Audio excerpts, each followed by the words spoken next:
What's going on, everybody? I think for this last chapter, we need to do something a little bit different. What do you say? Raise your hand if you believe so. All right, what I'm going to do is I'm going to be having me up in the corner somewhere and then have the PowerPoint down on the main part of the screen, and I'll just go over this. So hopefully I can go through this without doing too much editing. Maybe, I don't know. Okay, chronological rhythms and exercise performance. So we're going to be looking at maybe some sleep disturbances and some sleep-wake cycle type of stuff going on here. So is there any reason for chronological rhythms to be disrupted? Absolutely. Right now, it is 3:46 in the morning. Last night, I don't know, I think I was up pretty much all night. Went to bed sometime around noon because I was working on 3 or 4 lecture videos. And that's just when I went to bed. I have nothing else to do. It's just doing this. It's getting these lectures done. It's doing the work whenever I can, and then getting to sleep whenever I need to. I have nowhere else to go. So the life exchange and life experience can actually change the chronological rhythms somewhat. Differences in days and times in terms of like light. So during the winter versus during the summer months.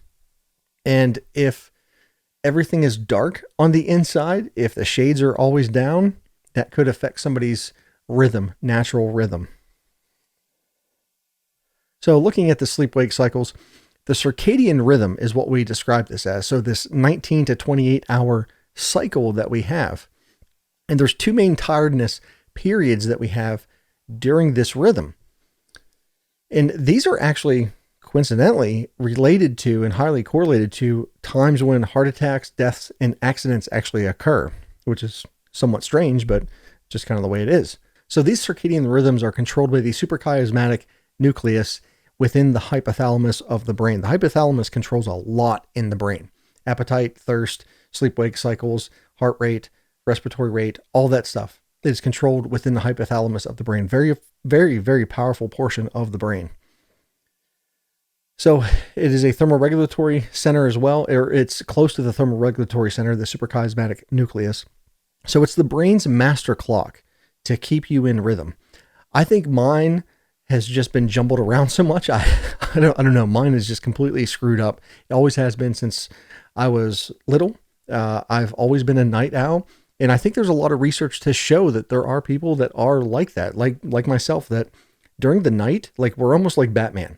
Of course, I'm in all black, so I guess that kind of points me to that direction. So, but you have never seen Batman and me in the same place, so just keep that in mind. Anyway, so it's the brain's master clock. And there are research studies to show that some people are literally night owls. They perform better during the night. That's when their natural sleep-wake cycle is. Or maybe even during the middle of the day, could be in the morning, whenever it is.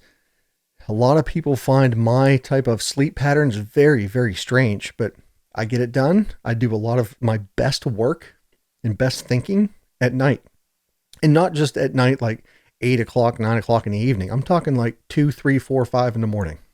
So that's just me though, I guess. So looking at the sleep-wake cycle specifically, the temperature of the body can actually fluctuate plus or minus a degree Celsius, which is fairly significant, really, when you think about it. And it's decreased with the onset of sleep because there's some peripheral vasodilation. There's also some heat dissipation that's happening when you're sleeping. If you're exercising in the evening, there's a temperature, the core temperature decrease is going to be a little bit more rapid because there's a higher sweat rate then as well in the evening. Now, when we look at cold exposure, there is very little physiological differences between morning and afternoon responses to cold. I have like rumbles you'll hear in the background every once in a while, and you might even hear them in some of the other lectures. It's cars going by. I'm literally like 50 feet off the road, and we got trucks going by and everything. So I apologize for that. Back to the lecture. So looking at cold exposure morning versus the evening or any other type of day, there's very little physiological response difference between cold exposure responses in the morning versus evening. It's because the external stimulus is more powerful, far more powerful than any internal variation that we have. So It's the actual external stimulus that we're having that's going to have more of an effect on us. So looking at circadian rhythm and exercise and how it affects performance in afternoon as well as the evening are best for peak muscular force production. So when we look at females, they have about a 4 to 6 times higher knee torque at 6 p.m. versus 6 a.m. That's a fairly significant difference. And this is regardless of any sleep deprivation that has occurred, whether they were up for 24 hours or 18 hours, wherever it might be. Now, the Wingate peak power increase as well as less loss in power as well. So in the afternoon and evenings. So VO2 max increases during the evening hours, roughly right around 6 p.m.-ish. So right around dinner time, or maybe right after dinner time-ish, or supper, however you would like to say it. It's kind of weird. Different parts of the country have different dialects for supper or dinner. To me, sometimes it's breakfast. So anyway, so later throughout the day, for motor control, that's where most of the motor control is going to be more efficient, more in tune, and more regulated. So moving on to sleep deprivation, little story. I always tell stories about grad school because this is what we did a lot in grad school, was environmental research. Now, this circadian rhythm thing isn't necessarily environmental. It's more internally, it's more of an internal environment. But the sleep deprivation, I actually was a subject as well as helped out with the research in a sleep deprivation study. It was 52 hours of sleep, 52 hours of sleep deprivation. We had 2 different trials. We had one where we actually slept. We were in the lab for 2 days, and then one where we didn't sleep for 2 days. Every once in a while we would doze off, but there was always somebody there to wake us up. So we got maybe these slight little micro sleeps. So we didn't even get to the REM cycle at all. I mean, it was intense. So I was up for, I think 50, by the time it was all said and done, I think it was right around 55 hours total. I was awake straight. I don't know if any of you have ever done that before, but you start to have some problems. I wasn't necessarily hallucinating. I knew what was going on, but I would start to see some things that started to look like objects. I'll give you an example. There was this PDA device that we had measuring reaction time, and one of the fellow researchers was actually behind me, and she was over my head, and I'm looking at it, and just the silhouette of her around my head on this device, I'm like, wow, that kind of looks like Jesus. Do you see that? So I was kind of wigging out. And also it looked like there was ants on the screen. I mean, it was weird. The other interesting thing that actually occurred was towards the end, when it was starting getting into close to the 50-hour mark, people would be talking to me and I'd just be staring at them because I could hear their words. I could understand their words. I knew what the words were, but I couldn't formulate the sentence of the meaning of the sentence of what they were trying to tell me. It was such a weird scenario. I've never had anything like that. There's been plenty of times in my life where I've stayed up for 18 hours, 24 hours, but nothing that lengthy. And I hope to never do it again because that's really bad. And it can be a very bad thing on your health as well. It can lead to other things and lead to more stress. And we know that people who have less sleep do have more health problems. So anyway, so military operations, there's been a lot of study with military operations because they can stay up for long periods of time as well. And they've also done studies looking at caffeine, which I got some caffeine right here. So looking at caffeine, how that's going to affect them when they're sleep deprived, looking at their shooting skills while they're sleep deprived, and taking caffeine, and how well they're able to perform some of the tasks. So in some studies, they were calorically deficient and sleep deprived. The squat jump power actually decreased. Now, some of that could be they were calorically deficient. They were also probably pretty hungry at this point. But there was no change in the bench press power.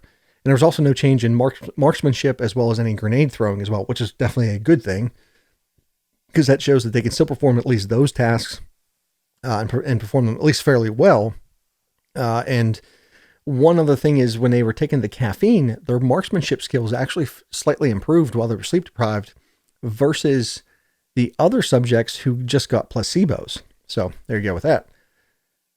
So again, the military, they do tend to be more well-trained, at least in certain aspects, and they also be highly motivated also. So, and they have commands that are coming down for them also. So when we look at the adventure race in New Zealand, there was 120 hours of competition, and this is a self-pacing intensity, was decreased by 65% to 41% of heart rate max. So this was, that shows that basically the longer and longer you are awake, the slower you're going to be. It could be more of a self-pacing thing. Maybe they were overpacing at the beginning. And their heart rate response really showed no change though, however. So they had a normal core temperature response. The core temperature probably isn't affected all that much by the sleep deprivation. So in fact, in that study that I was in, we were actually looking at the differences in core temperature. Not only were we awake for 2 days straight, but each of those 2 mornings, we went into a environmental chamber, and that environmental chamber that you've seen in the cold exposure picture that I had a couple lectures ago, and we went in there for 2 hours, and I think it was 40 degrees, something like that. So it was fairly cold. So when we were looking at core temperature responses, I don't think there was much of a difference. The core temperature was actually warmer during the sleep deprivation study versus the control trial, where we actually had sleep. Most likely it was because we were awake all night and we were moving around. We were constantly going for walks just to try to keep us awake. So our core temperature was up the entire time. So that was my theory on it. Others had other theories, but anyway. And the last topic we'll get into is jet lag. If you don't know, jet lag is most of the time it's a plane ride. So you're going from maybe one country to another, or maybe one state to another, where it's across the entire United States, maybe from New York to LA or vice versa.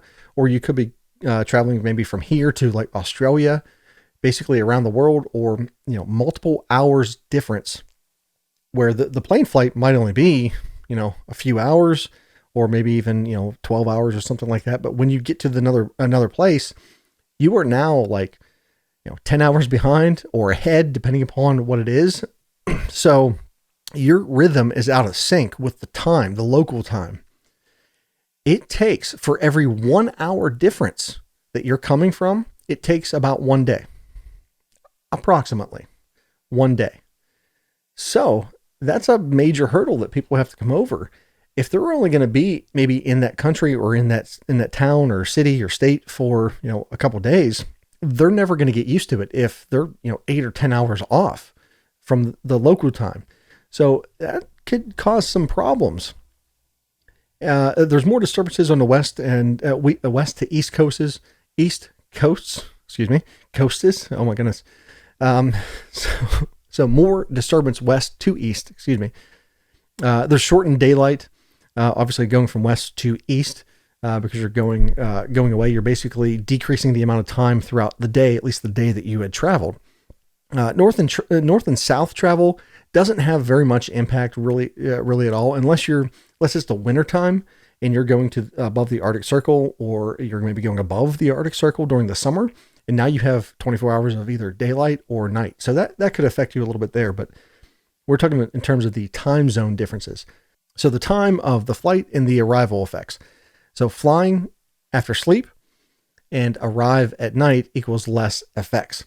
So there are some ways to minimize this. And one last point about this, I believe the most called off day from work is the day after daylight savings time in the spring, because we're springing forward.